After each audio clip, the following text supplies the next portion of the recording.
क्या इंडिया को foreign investors की जरूरत इतनी ज्यादा पड़ गई है कि सरकार ने उनके लिए टैक्स ही माफ कर दिया? जी हाँ, एक ऐसा फैसला लिया गया है जो इंडियन इन्वेस्टर्स और फॉरेन इन्वेस्टर्स के बीच एक बड़ा सवाल खड़ा करता है। एक तरफ इंडियन इन्वेस्टर्स अपने प्रॉफिट पर टैक्स देते हैं, अब दूसरी तरफ फॉरेन इंस्टीट्यूशनल इन्वेस्टर्स को गवर्नमेंट सिक्योरिटीज में इन्वेस्टमेंट पर ना सिर्फ कैपिटल गेन टैक्स से छूट मिल गई, बल्कि इंटरेस्ट इनकम पर भी टैक्स नहीं देना पड़ेगा, यानी डबल फायदा। लेकिन सवाल यही है कि आखिर सरकार को इतना बड़ा कदम क्यों उठाना पड़ा? क्या इंडिया से पैसा निकल रहा है इसलिए, या फिर क्या रुपी इतना ज्यादा प्रेशर में आ गया कि एनआरआईज को रिटेन करना बहुत जरूरी है? बता दें कि प्राइम मिनिस्टर नरेंद्र मोदी की अगुवाई में सरकार ने एक ऑर्डिनेंस के जरिए इनकम टैक्स एक्ट में बदलाव किया है।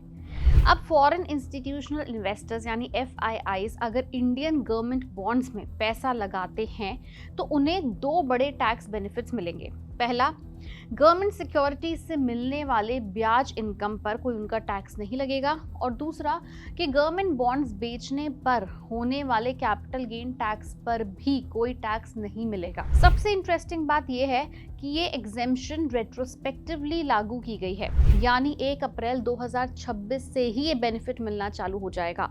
यानी अभी हम जून में हैं और 1 अप्रैल 2026 यानी बैक डेट से पहले फॉरेन इन्वेस्टर्स को लॉन्ग टर्म कैपिटल गेन पर 12.5% टैक्स देना पड़ता था, और गवर्नमेंट सिक्योरिटीज के इंटरेस्ट इनकम पर 20% विदहोल्डिंग टैक्स लगता था। अब दोनों को ही हटा के बड़ी राहत दी है। इसका जवाब छुपा है इंडिया के इकोनॉमिक चैलेंजेस में। पिछले कुछ महीनों से इंडियन रुपी लगातार प्रेशर में रहा है। मिडिल ईस्ट में जियोपॉलिटिकल टेंशंस बढ़ रहे हैं, क्रूड ऑयल प्राइसेस ऊपर हो गए, और इंडिया जैसे ऑयल इंपोर्टिंग कंट्रीज के लिए इसका सीधा मतलब है कि ज्यादा डॉलर की डिमांड। जब डॉलर की डिमांड बढ़ती है तो रुपी कमजोर होता है, ये हम जानते हैं। इसी बीच फॉरेन इन्वेस्टर्स ने इंडियन इक्विटी मार्केट से भी काफी बड़ा पैसा निकाल लिया है, और जब फॉरेन मनी मार्केट से बाहर जाता है तब रुपी और स्टॉक मार्केट दोनों पर काफी प्रेशर पड़ता है, और सरकार और आरबीआई दोनों चिंता में थे। फॉरेन कैपिटल को वापस इंडिया की तरफ अट्रैक्ट कैसे किया जाए, और यही सबसे इम्पोर्टेंट पॉइंट है।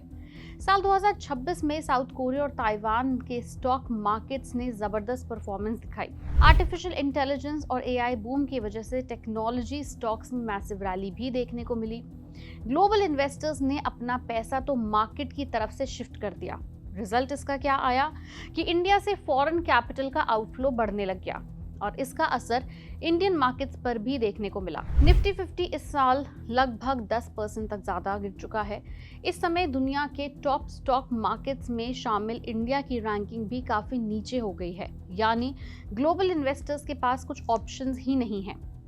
अगर ऐसे में इंडिया अट्रैक्टिव मार्केट नहीं बना तो और बेनिफिट नहीं मिल पाएगा इंडिया को, और दूसरे देशों में पैसा जाना कंटिन्यू ही रहेगा। सिर्फ सरकार ही नहीं, आरबीआई भी फॉरेन इन्वेस्टमेंट को अट्रैक्ट करने के लिए एक्टिव हुआ है। आरबीआई गवर्नर संजय मल्होत्रा ने मॉनेटरी पॉलिसी के साथ कई बड़े अनाउंसमेंट्स किए हैं। सबसे पहले कि उन्होंने जो रेपो रेट है उसको अनचेंज रखा। दूसरी तरफ फुली एक्सेसिबल रूट यानी एफएआर को एक्सपैंड किया गया है। अब नए 15 साल, 30 साल और 40 साल गवर्नमेंट बॉन्ड्स भी फॉरेन इन्वेस्टर्स के लिए एक्सेसिबल होंगे, यानी फॉरेन फंड्स को और ज्यादा लॉन्ग टर्म इन्वेस्टमेंट ऑप्शंस मिलेंगे इंडिया में। लेकिन कहानी यहाँ पर खत्म नहीं होती है। आरबीआई ने एनआरआईज और ओवरसीज सिटीजन्स ऑफ इंडिया के इन्वेस्टमेंट लिमिट्स भी बढ़ा दिए गए। अब वो सेबी रजिस्ट्रेशन बिना पहले से ज्यादा अमाउंट इंडियन इक्विटी मार्केट में इन्वेस्ट कर पाएंगे, और फ्यूचर में ये फैसिलिटी सिर्फ एनआरआईज और ओसीआईज तक ही लिमिटेड नहीं रहेगी। इससे सभी पर्सन रेजिडेंट आउटसाइड इंडिया यानी पीआरओ को भी एक्सटेंशन मिलेगी, ये भी प्रपोज किया गया है। सिंपल लैंग्वेज में अगर कहें, बेसिकली इंडिया दुनिया भर के इन्वेस्टर्स के लिए एक एंट्री बैरियर को खत्म कर रहा है, ओपन कर रहा है मार्केट, जिससे दुनिया भर का पैसा आ सके। अब एक और सवाल है जो लोग पूछ रहे हैं कि अगर एक इंडियन इन्वेस्टर प्रॉफिट कमाता है तो उसे कैपिटल गेन देना पड़ता है, लेकिन फॉरेन इन्वेस्टर्स को इस तरह का स्पेशल ट्रीटमेंट और एग्जेम्पशन क्यों मिली? सपोर्टर्स का कहना है कि ये इकोनॉमी के लिए फिलहाल बहुत जरूरी है, क्योंकि फॉरेन कैपिटल आएगा तो रुपी स्टेबल रहेगा, गवर्नमेंट को सस्ता बोरोइंग मिलेगा और लिक्विडिटी बनी रहेगी। लेकिन क्रिटिक्स का मानना है कि इंडियन इन्वेस्टर और फॉरेन इन्वेस्टर्स के बीच टैक्स ट्रीटमेंट में इतना बड़ा डिफरेंस भेदभाव नहीं है, ये फेयर नहीं है। सरकार का ये डिसीजन एक क्लियर सिग्नल है। इंडिया फॉरेन कैपिटल को अट्रैक्ट करने के लिए अग्रेसिव स्ट्रैटेजी अपना रहा है। Tax exemption, easier investment rules और आरबीआई के नए मेजर्स सब एक ही डायरेक्शन में इशारा दे रहे हैं।